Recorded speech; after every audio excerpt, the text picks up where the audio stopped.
Word nerd, wordsmith, wordy, wordless. Oxford Dictionary says a word is a single, distinct, meaningful element of speech or writing, used with others or sometimes alone.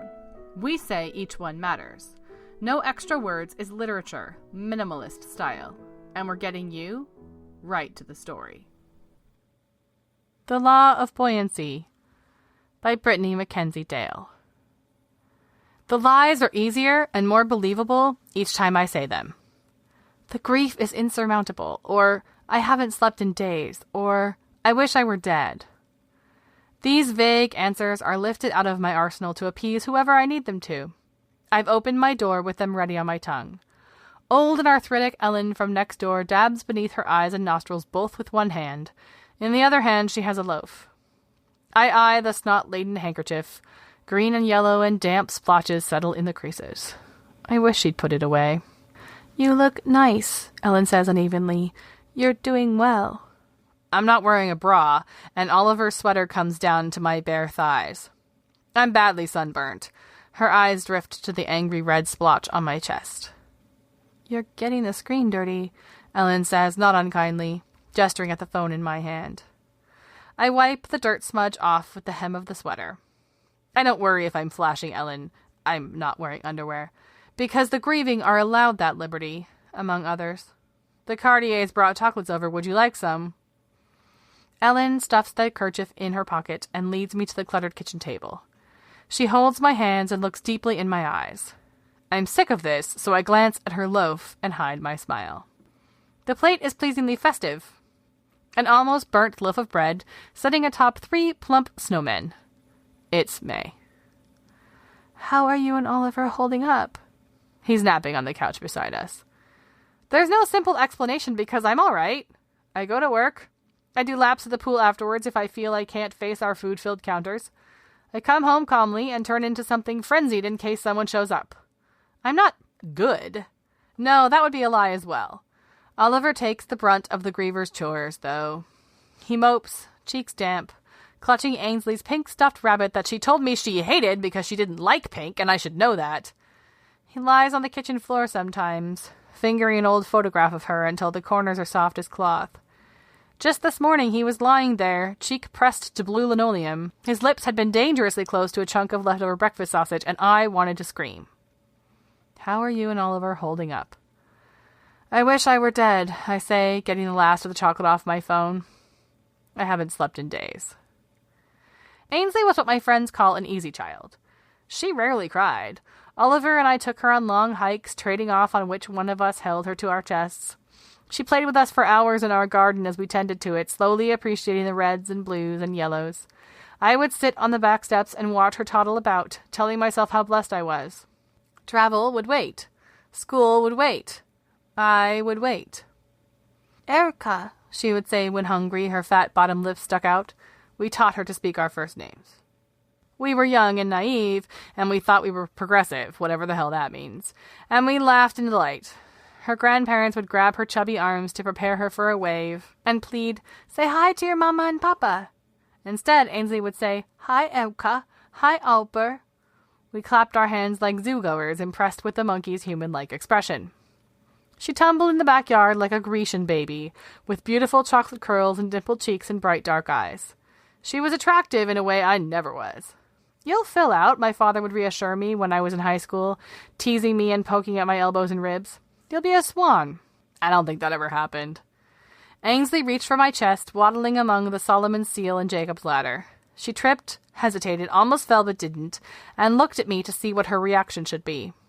I held out my arm just 2 beats later than instinct should have demanded. She didn't seem to notice, but those are the impressionable years, aren't they? I smiled at her and curled my cardigan around myself. Oliver and I, we'd been young hippies. He swore off shampoo and kept his curls in a ponytail. I hadn't cut my own hair in 8 years, and it tangled past my hip bones. We believed we'd met each other at SFU because it was our destiny, capital D. We smoked too much pot and thought cheap beer philosophy was God. We wasted our youth pretending to be wise, and in my inexperienced wisdom I thought having a child I didn't want would bind Oliver and me by something greater than ourselves, or some other pseudo-bullshit. I was barely 21. What the hell did I know? What does anyone? My strongest memory of Ainsley, I say? I think my mouth is full of buttered bread, creamy and rich. I didn't hear the microwave turn on or the cutlery drawer slide open, but they must have. One of the snowmen on the plate is fatter. The more the bread disappears, the more his belly shows. It's infused with bergamot oil. What? I don't want this conversation. I don't want to scroll through my phone anymore and see the same emails with the same subject headings. The loaf. An ear infection. Excuse me? That's my strongest memory of Ainsley, I start, but I'm cut off. I said best, sweetie. What's your best memory? But they're the same. She had an ear infection and she couldn't stop screaming. I had an assignment due the next morning. This was before I dropped out of SFU. The paper didn't get finished. Instead, I held her to my breast until she screamed herself to sleep. I remember she was hot. She was boiling. She felt like a leather seat in a car that sat out in the sun too long. I think I helped her by holding her. You did. Of course you did. You helped more than you know. I hope so, I say. And this is the truth. Oliver's eyes wear bags like skirts, and I'm jealous. I've stopped dabbing concealer under my eyes, but it's hopeless. My sleeps are thick and long. I'm not a sociopath, I know that. I've come to terms with my lack of diagnoses on restless, cuticle-gnawed, Google-searching afternoons. But if a beast is only society's taboos, then I am a monster. I taught her to swim when she was 11. I had been a lifeguard during my stint at Simon Fraser. Oliver didn't like water, he never had, but it was the only place I found grace. On land, I was clumsy and awkward, surprisingly hefty without being overweight. I never knew where to put my feet, but in water, my movements were sharp and agile. Ainsley was heavier than me at that point, stockier, with broader shoulders, curvy and beautiful. I'd thought this would make her a stronger and more aggressive swimmer. Her lack of effort frustrated me. I needed her to pick up swimming the way I had. What if I sink? She'd ask me, fearful. You won't. I might. You won't. As long as the water that you displace weighs more than you do, you'll float, I explained. That's the law of buoyancy. Don't be so technical, Erica, she said. Just tell me how to put my arms and legs. I think now maybe she should have called me Mama or Mommy or Ma. That might have fixed everything. But she didn't. I scowled at her disapproval because I didn't have Oliver's patience. I'd never wanted to be a teacher. You'll float until you die, I'd called as she drifted in the shallow water, sunshine rippling against her purple suit and the murky waves. Her ears were full of water, and I don't think she heard me. She was slowly humming Andrew York's Snowflight. The notes jarred against the bubbling waves. I cringe now when I think of my macabre words. You'll float until you die. It's been almost a week since we got the phone call. The driver had lived. Does the driver always live? And Ainsley hadn't. But logging trucks are big, and it had been quick, they said. Those trucks are just so big. Have another bite, Ellen says, ripping off more of the doughy bread. Food nourishes the heart. You need all you can eat. The grief is indescribable, I say, and chew. Whatever words are spoken next, I nod to, as though I can take something from them, as though my creature's heart will grow a human conscience. It won't. I understand that. All I can do is wait out Oliver's mourning period with a liar's duplicity, and the next fruit I eat I know will taste like it was plucked from the Garden of Eden, and my bosom will never be sought after again, and I am floating.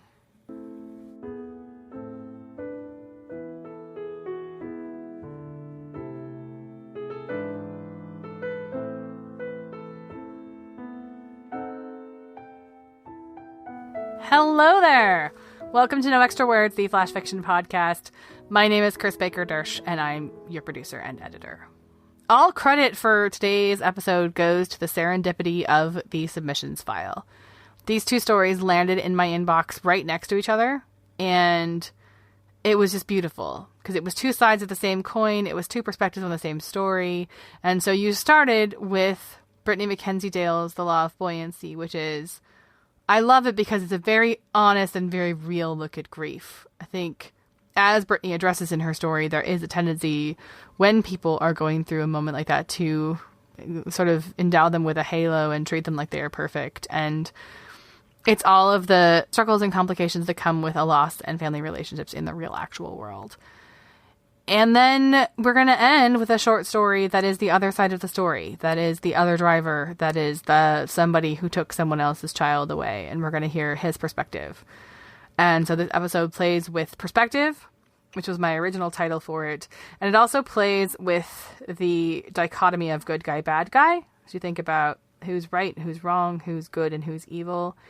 And that's why I love the title so much. It comes from one of the last lines of Brittany's story, A Liar's Duplicity. Because I love that, because the liar isn't necessarily who you think it is, and duplicity speaks to that back and forth and perspective shift. So I'm not going to do a ton of commentary on today's stories, just because they pair so nicely together, and I just want you to hear them more or less back to back. Before I bring you the last story of this episode, though, I wanted to take a minute and thank everyone for their kind comments about our last episode on September 1st. It was a very emotional one for me. I got to be pretty raw. The dog made a guest appearance, mostly because I was in an emotional place where I knew if I had to re-record that audio, it was never going to happen.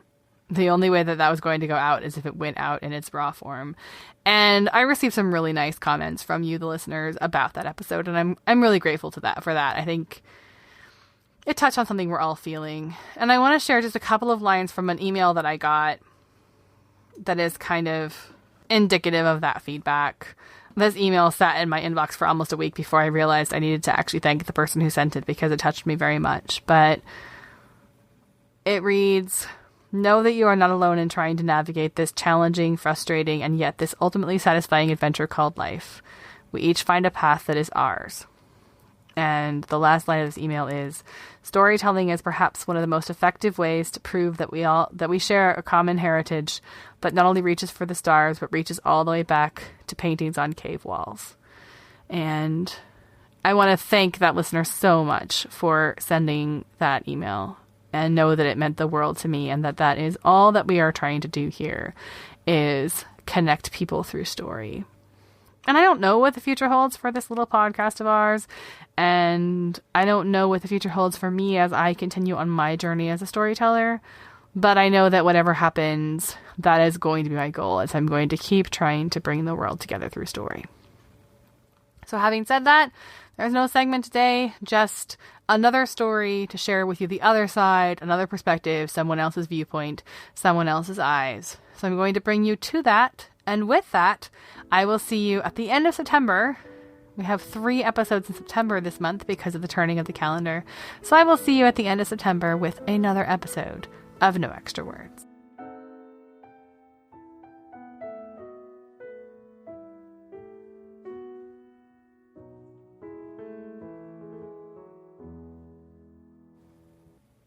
"26" by Guy Wilkinson. "And after 13 years in a federal penitentiary, he was turned out in the street, a free man.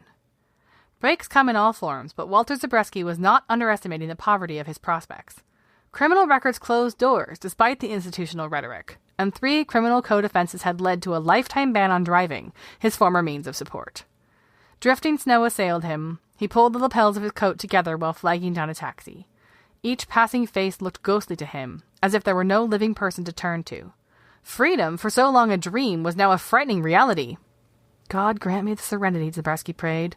His faith was something recently acquired, hard-won, gained of long evenings spent facing up to his conscience. In the warm interior of the taxi, he recalled once again the girl's face. Just a child, they'd said to him. Just 13, her whole life ahead of her. Keep it in mind, Zabreski reminded himself. Every detail. Don't forget. Looking straight at her the moment before impact, her eyes blue, mouth open. Details he wouldn't forget.